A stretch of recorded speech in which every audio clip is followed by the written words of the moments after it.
What's up, everybody? Welcome aboard. It is Trading with Bubba. It is Tuesday, April the 2nd, and markets are getting clobbered. Hold on one second. In the meantime, we got markets under heavy pressure. Again, I want to know, how is the Fed going to cut rates with the interest rates going higher?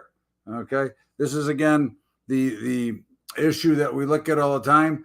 But right now, as we take a peek, you can see the Dow, NASDAQ, Russell, S&P getting clocked. Okay, crude is trying to rally. Euro currency is a little bit higher. Bonds are running, but they're running from way lower. Okay, the 10-year notes are now 4.4. So again, and gold is up, but it has come quite a bit off its highs.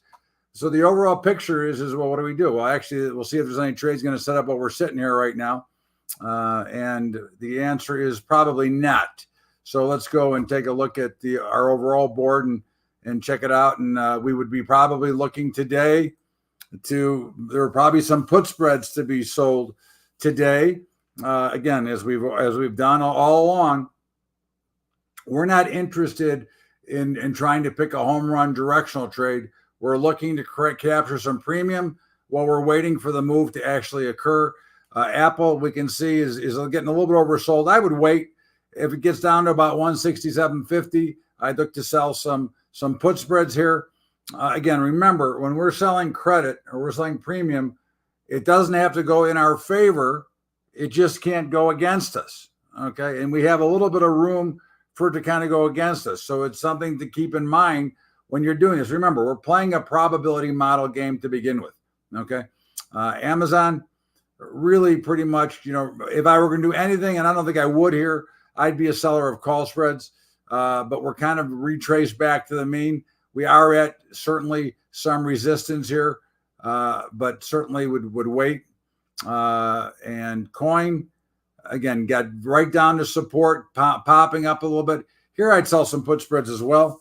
Bitcoin is getting clobbered, as you can see by the futures market. And, you can see it's under heavy pressure. This is almost like a blow-off trade. So certainly coin and Bitcoin are linked together. In Google, again, I would think you're right in the middle of nowhere, right? You had a big up day yesterday, and it would have been a potential sale yesterday of call spreads. But again, you weren't here. We didn't do it, and I didn't make that trade. But it was a trade I did talk about last night, and if it would have opened higher this morning, I would have sold call spreads here. But in the meantime, we're in the middle of nowhere, so there's really nothing to do. GLD spiking straight up. Certainly, I would be a seller of call spreads in GLD, and I think, I'm not sure, I don't remember, but hold on one second. I want to look at something here because I think it caught my eye the other day. Yeah, they have gone to Monday, Wednesday, Friday on trades here now. So you now have extra, so you can actually sell call spreads for tomorrow, which I think would be a pretty good play in GLD. IWM, again, probably put spreads, but you're kind of in the middle. Remember, right now we're looking to trade extremes. We're not looking to trade things that are kind of in the middle. Okay, we're looking for opportunities when the market gets to an extreme to give us a better opportunity, okay, and a higher probability. Microsoft, again, right at the mean. There's really not a lot for me to do here now. Just the trend is up, and actually I will give you what the trend is in the longer trend, okay. But again, there's not much I'd want to do right in here.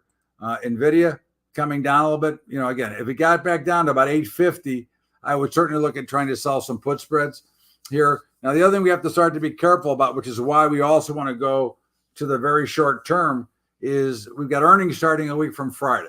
Okay. You also have ADP jobs tomorrow, and you have the regular jobs on Friday. So it's something that we have to, be aware of, because it can create more volatility.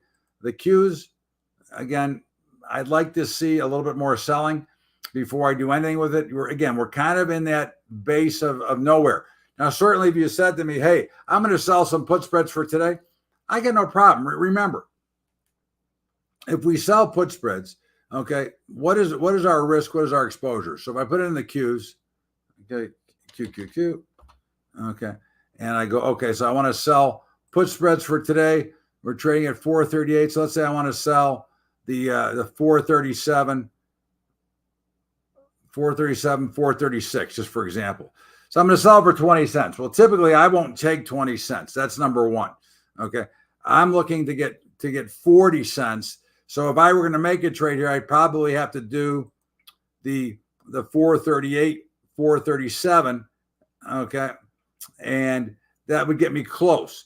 So now, either way, right now, what is it worth? Okay, the 437, 438. Well, it's worth 55 cents. It's worth zero right now.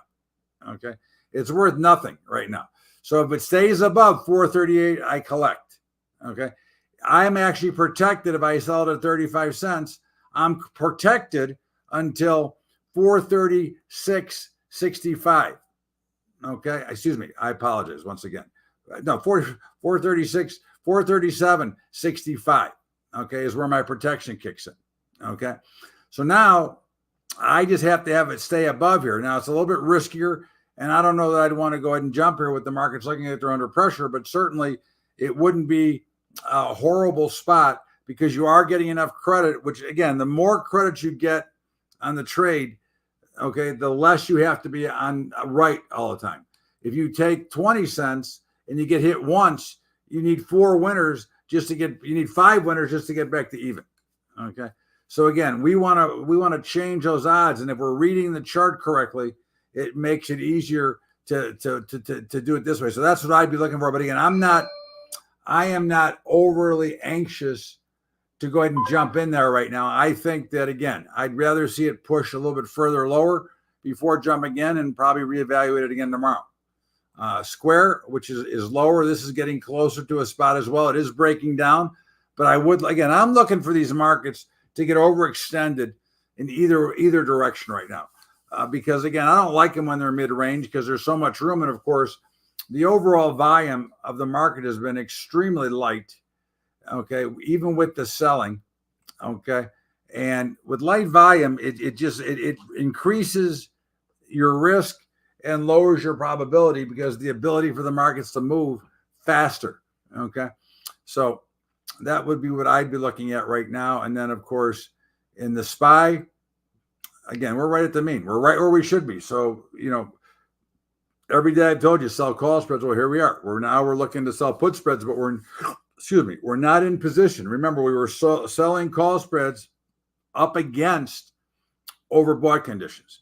So I'd like to see these markets get a little oversold before I start to get into the either selling puts or a rally.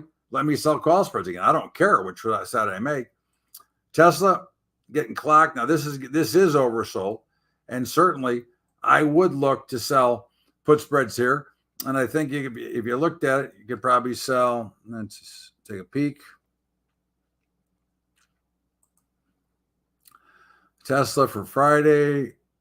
Let's see, sell the one. Let's see, we sell the 160, 157.50, 62 cents. Not enough credit for me. I'd pass. So let's go to the 162.50, which still gives me a little bit of room. But I need a little bit more perfection as well. 84 cents. Again, if I were going to make a trade here, I'd probably use the 160 for the $2.50, but I don't know that I'd get involved here either. Again, I'm very particular on what I'm willing to take for credit. And I'm not giving it away. If I don't get the credit that I want, I am not going to make that trade. And of course, win, which again, I didn't get the chance to sell it. I did say last night that I would be a seller of this on my Monday night call. But of course, I never got a chance. It opened lower. So again, you have to get some follow through one way or the other. And I think that is something that you're hopefully you're learning here of the things that you have to do to make things better and easier for you. So as we go back to our board, there really is still no trades appearing. We have a very light volume. Okay. And of course, I think the markets are kind of on edge and waiting to do something. And I think they really want to go down, but without something like if you saw yesterday afternoon, right after the bell, something happened, I think at FBI headquarters or something, a truck or a car ran into the fence, and immediately the Dow dropped 150 points in like minutes. Okay. And of course, it subsequently came back.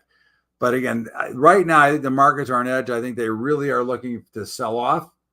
However, okay, we're not going to predict that they're going to sell off. We're going to wait till the market sells. And right now, more than likely, if we get to oversold conditions, we're going to be sellers of put spreads or buyers of the market, because we're going to assume that there's going to be some retracement to the mean either way. And I think that's something that you just have. Again, you have to clear your mind, okay? Because if I look, for example, if I'm looking at the NASDAQ right now, okay, that is in pretty much consolidation, and I would think that it may be making a temporary bottom here. The S&P, that looks like it's making a temporary bottom. So those are things to me that would say, maybe I'm not so interested in running into a short position, okay, which obviously leads us back to selling call spreads, because I think at these levels, if anything, you'd rather be long than short, because you understand that markets are going to make some retracement, whether they're going much lower or not. You can assume that at some point the market's going to get some retracement. Now, one of the things, again, that I'm concerned about is we are not oversold enough. We've just retraced back to the mean. Certainly, I could expect a bounce from here, and I could sell put spreads, but I think that when the conditions are slow, and knowing how much news and data that is coming out within the next couple of days, I would rather make sure that I was a little bit more conservative to my trading, because if something gets released early, you can get it stuck to you. Now, again, the benefit of selling spreads is that you're not at a lot of risk. You're only at risk what you take the risk for. So again, it's if you're selling a dollar wide spread for 30 cents, you're risking $70 to make $30. Okay, so not such a big idea, not such a big deal, because it's not going to break you. Okay, unless you're doing too much quantity. So as we go back and look again, we're not getting any real action in our day trading model right now. So again, it would be just sitting back and waiting. But again, what you're trying to do is you're using different time frames to do different types of things on different models, because you're doing the same thing. But again, the difference is on these charts, I'm looking for something to happen in 4 minutes. Okay. And I'm going to act on a 1 minute chart, versus here, I'm looking at a daily chart. Okay. So again, there's a difference. And again, this will create many more opportunities if it's active. The shorter time frame, that's why you trade a shorter time frame, because it will create many more opportunities. Okay. Versus when you're in a long time frame, there's not as much to do. But again, that goes back to depending on who you are, what you're trying to accomplish. Are you working? Are you trying to trade full time? Those are all the considerations that you have to make as you look at it. Certainly, if you have a job and you're working all day, then you'd rather be a seller of spreads, and you can put those in, and you just know that and just have to check them by the end of the day. Okay. Versus here, if I'm going to trade this, I have to be much more active. I don't mind, but after I'm done with you guys for the morning, I'm done for the day. I've made the money I want to make for today, and I'm going to be calling it a day, because I don't see enough action. And I know that one thing is for sure: if I stay and stare at the screen, I'm going to find a trade to make. And again, that's not what we want to do. We want the trades, when we make them, to be automatic. Okay. And in other words, I want to either, if I'm doing this trading, I'm looking for the blow off pattern, which we have not seen for hours now. Okay. If I'm doing the spread model, I want to see overbought or oversold conditions. I don't want to guess which way it's going to break from there. I want to have a higher probability. And certainly if I'm at an overbought condition, the higher probabilities it will sell off. So I would sell call spreads. If I'm at an oversold position, then I'm at a higher probability that it will rally. Okay. And of course, we go back to coin, which is not quite oversold, but it was at support. But again, this is what you're trying to do. Again, the whole model of your trading is built on probability. Okay. What is the highest probability? Well, if I sell the NASDAQ right now, or the Qs, okay, am I at the highest probability? No, I'm not. I could be right. It could make money, but the probability is there's going to be a bounce somewhere. And the biggest problem is if it does bounce, okay, how do you handle it? Where do you get out? Where do you set your stop if you're making that type of trade? That's why you have to use the market extremities to use to your advantage and not try. Now, if you're willing to say, hey, I think we're going down lower, well, I'd still wait for a rally. If you think it's going higher, I'd look to be a buyer. Okay. Again, I would be more likely and more inclined to want to buy into this right now based on the previous history, because every time you've seen a sell-off over the last couple of months, what have you seen? A quick rally back up. Okay. Every single time you've seen a sell-off, you've seen a rally right back. Okay. So again, is that going to happen this time? I don't know. But I can tell you that the probability suggests that I've watched it, you've watched it, every time you sell off, they start to rally again. Now, again, at some point, this is going to turn and the markets are going to go south, but I don't know if today's the day. And I promise you this, if you're patient enough to wait for it, okay, you will catch it. You will never catch the entire move, because if you're trying to pick tops and bottoms, okay, if you're trying to pick tops and bottoms, then you're never going to make enough, because you're going to always get out too soon trying to catch the reverse. Okay. Versus if you wait for opportunity, then you're going to give yourself a chance to let it run longer. And our goal is not only to sell credit and premium to continue to collect and grow our accounts, but when we do get into a position that we're willing to carry, that we want to carry it as long as we can, and we want to use the market and the chart to help us dictate how to exit out of that trade. That's what you're trying to look at. So again, if I go back real quick here, again, I'm not going to make any of these trades right now because they're not justifying what I want to do. But if I were looking at these trades and looking to make a trade, I would look to be a seller of the NASDAQ future. I would look to be a seller of the S&P future. Now, again, I am not going to make those trades now because that's not the style of trade that I use. But I can certainly identify that they're in consolidation. They look like they're bottoming, but this is a resistance level. So either it breaks out, in which my stop would be up above, or it should fail and come back down to support. And if it breaks out, if it comes back down to support, which is what I expected to do, then I would actually work my stop and manage it on the way down, hoping that would break to the downside. But if not, I would have a stop in to lock in profits. And that is my expectation, because the chart is giving that expectation. I'm not listening to the news. I got Vegas Sports Information Network on. I don't give a shit about what the news people say, because that news is old already. Okay, all I want to see is what the markets are doing. Okay, and right now I can see there's a lack of activity. A lack of activity is never to our benefit as traders, especially if you want to be active. Okay, so sometimes it's better to watch and observe. And right now you can do a lot of learning while you're watching this, because you can see what the markets are doing, and there's really not a lot of great opportunity. So right now I wouldn't be anxious to be overly active here. I'd be watching. Look at crude oil.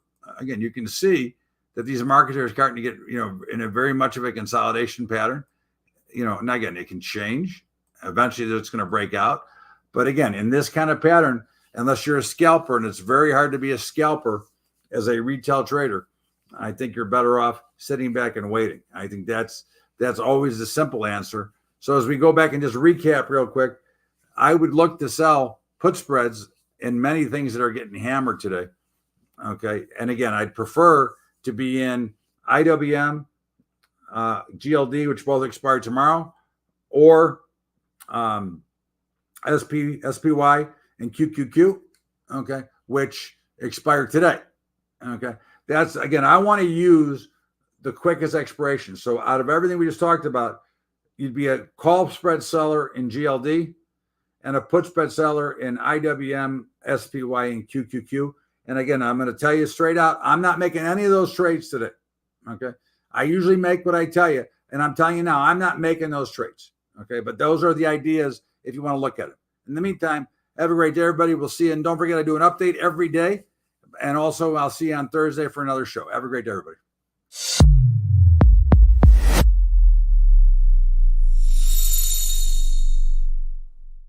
All opinions expressed by Tradier Hub contributors are solely the contributors' opinions and do not reflect the opinions of Tradier nor its affiliates and or subsidiaries. You should not treat any opinion expressed by Hub contributors as a specific inducement to make a particular investment or to follow a particular strategy, but only as an expression of their opinion. The contributors' opinions are based on their own personal research, but neither Tradier nor its affiliates and or subsidiaries warrants its completeness or accuracy, and it should not be relied upon as such. Any trades or positions discussed or referred to by contributors may or may not be actual live trades or positions. Such information is not intended to be financial or investment advice. Tradier Inc. is the parent company of Tradier Brokerage Inc. Tradier Brokerage Inc. and Tradier Inc. are separate entities with their own products and services. Securities products and services are offered through Tradier Brokerage Inc. Tradier Brokerage Inc. is an independent subsidiary of Tradier Inc., all rights reserved, member FINRA SIPC.